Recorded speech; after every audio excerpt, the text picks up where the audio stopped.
Hello everybody, good evening. आज doctor Kundan Kumar, निर्मल काया physiotherapy centre Patna.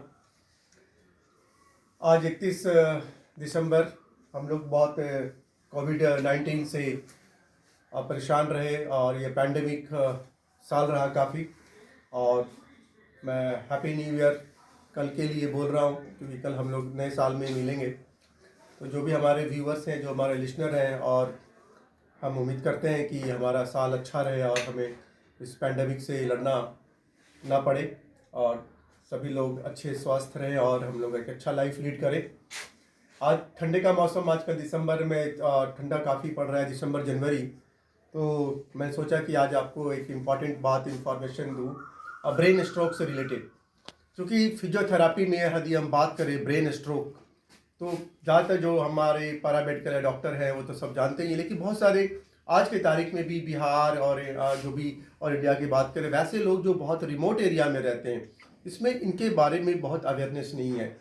अभी मेरे 15 से 20 साल की प्रैक्टिस में यदि हम 300 से 400 ब्रेन स्ट्रोक का पेशेंट देखें, तो हमने इसको महसूस किया कि बहुत सारे ऐसे पेशेंट हमारे पास आए जो न्यूरोलॉजिस्ट से, डॉक्टर से दवाई तो ले रहे हैं, काफ़ी न्यूरोसर्जन से, फिजिशियन से ले रहे हैं, मगर जो रिमोट एरिया में है, जो रिमोट एरिया में जो होते हैं, जो काम करते हैं, दूर के गांव एरिया में काम करते हैं या रहते हैं ऐसे पेशेंट, वहाँ पे ज़्यादा फिजियोथेरेपी के इम्पॉर्टेंस को नहीं समझते हैं और दवाई तो बहुत लंबा लेते रहते हैं, मगर इससे उनकी रिकवरी उतना नहीं आ पाती। हमने तो कई पेशेंट को ऐसे लाइफ लॉन्ग डिफॉर्मिटी से सफ़र देखा है।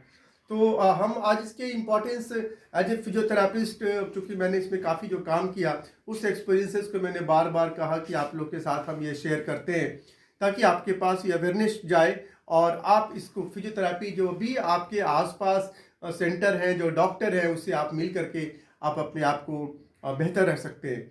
तो ब्रेन स्ट्रोक के बारे में थोड़ा सा इन्फॉर्मेशन दूँ कि ब्रेन स्ट्रोक एक्चुअली होता क्या है। कि ब्रेन स्ट्रोक एक प्रकार का, मतलब हमारे ब्रेन के अंदर भी बहुत सारे कारण के कारण ब्रेन स्ट्रोक हो जाता है। जैसे कि हमारे पास इंटरनल ब्लीडिंग हो गया, रोड एक्सीडेंट से हमारा ब्रेन एक्सीडेंट, रोड एक्सीडेंट हो गया, ब्रेन के अंदर में ट्यूमर बन जाना हो गया, ब्रेन के अंदर जो मेन आर्टरी होती है, जैसे कॉल द सेरेब्रल आर्टरी, उसका फट जाना, वहाँ पे ब्लड का क्लोट हो जाना, आर्टरियोस्क्लेरोसिस हो जाना, आर्टरी का मतलब टाइट हो जाना, और ब्रेन के अंदर कई सारे जो ट्रमा सर्जरी ब्रेन में हो जाते हैं, उसके बाद में भी ये प्रॉब्लम हो जाता है। And then there so many reasons are there for the brain stroke. Brain strokes एक छोटा सा नाम है, बट इसके कारण बहुत बड़ा है और उतना हम बहुत टाइम ही नहीं है कि इतना बारे में डिटेल जाए। बट एक प्रकार से हम ये आपको कह सकते हैं कि ब्रेन स्ट्रोक ब्रेन के अंदर जो disturbance, injury, trauma, accidental, high blood pressure हो जाना, ये सब कारण से कारण ये डेवलप हो जाता है और पेशेंट को जो शिकार होता है वो पैरालिसिस का शिकार होता है। Some time one sided body का हो सकता है, एक साइड का बॉडी पैरालाइज हो जाता है और कभी कभी दोनों साइड का बॉडी पैरालाइज हो जाता है। इसको दो भाग में बांटा जा सकता है, हम कह सकते हैं स्टडी पॉइंट ऑफ व्यू से। बट हम shortly just I want to say the few experiences जो पेशेंट इसको फील करता है।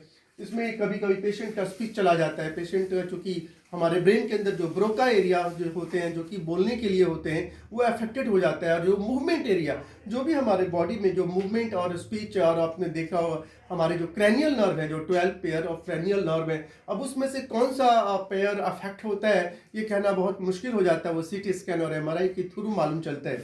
मगर इसके ऊपर पेशेंट के क्लिनिकल फीचर आते हैं। कभी कभी पेशेंट के vision, hearing problems, speech problems देखा गया, और साथ साथ मूवमेंट तो अफेक्ट होता ही होता है।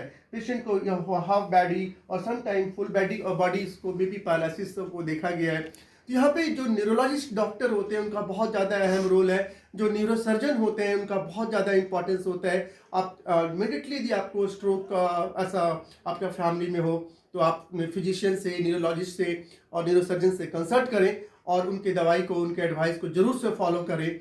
मगर जब दवाई चलते रहती है, उसके बाद 1 वीक के बाद या 2 वीक के बाद आप फिजियोथेरापिस्ट से जरूर मस्ट मिलें, ताकि इसमें जो मसल्स जो होते हैं बहुत फास्ट मतलब वेस्टिंग की ओर जाना शुरू हो जाता है। और अपर लिम, लोअर लिम, स्पाइन मसल्स ये काफ़ी यदि आप उसको एक्सरसाइजेज नहीं देते हैं, सिर्फ आप दवाई लेते रहते हैं, तो जो भी आपका इंटरनल ब्रेन से रिलेटेड प्रॉब्लम है वो तो ठीक होता है, मगर जो मसल है इट्स वेस्टिंग की ओर जाता है। और एक बार जब आपका वो मेडिसिन से वो जो ठीक होता है तो बॉडी आप अनेबल हो जाते हैं चलने के लिए। आपका जो नॉर्मल का जो डेली रूटीन होता है वहाँ पे पेशेंट को बहुत कठिनाई होती है, और कभी कभी हमने तो ये देखा है कि पेशेंट लाइफ लॉन्ग डिफॉर्मिटी के साथ ही जिंदा रहता है। मगर इसमें आप एक अच्छा फिजियोथेरेपी दे देते हैं, कोई महीना 2 महीना 2.5 महीना भी टाइम ले लेता है कभी कभी, तो वहाँ पे एक बेहतर लाइफ पेशेंट को मिल सकता है। पेशेंट का जो main what I have feel during this my practice कि पेशेंट बहुत सारे जो कंप्लेन करता है, जो स्पीच का प्रॉब्लम आ रहा है, फेस का मुंह का टेढ़ा हो जाना कंप्लेन जो करता है, वहाँ physiotherapy is very very important. आप उसको गैल्वेनिक मसल स्टिमुलेटर देकर को पेशेंट को आप ठीक कर सकते हैं। और जो डिफॉर्मिटी, क्योंकि पेशेंट काफ़ी दिनों तक बेड पे लेटे रहता है, महीना 2 महीना तक, तो उसको प्रेशर सोर बन जाना, बटक के अंदर प्रेशर सोर बन जाना, स्पाइन का डिफॉर्मिटी हो जाना, शोल्डर डिफॉर्मिटी हो जाना, ये सब बहुत ही क्वाइट कॉमन है। और पेशेंट अपने कंप्लेन करता है बैक पेन हो रहा है, बॉडी पेन हो रहा है। ये एक्चुअली बैक पेन और जो बॉडी पेन होता है वो because of the loss of the muscle tone, क्योंकि जब पेशेंट को स्ट्रोक होता है तो बहुत दिन तक बेड पे रहने के कारण पेशेंट का जो मसल टोन जो होता है, जो हमारा मसल्स का जो एक नॉर्मल टोन होता है, जो वर्क लाइक ए रबर, उसका टोन डाउन हो जाता है, तो पेशेंट को बॉडी एक होते रहता है। यहाँ पे कोई एनालिसिस टैबलेट नहीं काम करता है कि आप टैबलेट देके उसको पेन ठीक करेंगे, मगर आप जब एक्सरसाइजेस देते हैं उसका इंड्योरेंस जैसे जैसे हाई होते चला जाता है तो पेशेंट का अपने आप ही पेन खत्म होने लगता है। और as for as my suggestion कि जैसे ही स्ट्रोक हो उसके 2 दिन बाद या 5 दिन बाद या हफ्ते बाद, डिपेंड अपॉन द कंडीशन, मैंने बार बार बोला कि जो मैं कह रहा हूँ वो कोई रामबाण नहीं है, आप अपने लेवल, अपने एक्सपीरियंस और पेशेंट के कंडीशन के हिसाब से स्टेप ले सकते हैं। But initially don't go for the resisted exercises, बहुत ताकत लगा लगा के एक्सरसाइजेज नहीं करना है, गो for the passive movement. Beginning में आप पैसिव मूवमेंट और रिलैक्सेशन के लिए आप जाइए पेशेंट को, just start this ankle movement को स्टार्ट कीजिए, सिंपल देखिए, सिंपल जो है नी मूवमेंट दीजिए, सिंपल आप देखिए हिप मूवमेंट दीजिए और सारा मूवमेंट दीजिए, जैसे एडक्शन दे रहे हैं, एबडक्शन दे रहे हैं, आप स्टैटिक्स जंपल दे रहे हैं, इसी प्रकार से आप then go for the hand also, just this mobilization आप दीजिए, you know simple the passive movement of this wrist and this the elbow, then this shoulder, just passive movement 2 दिन 3 दिन 4 दिन आप दे सकते हैं।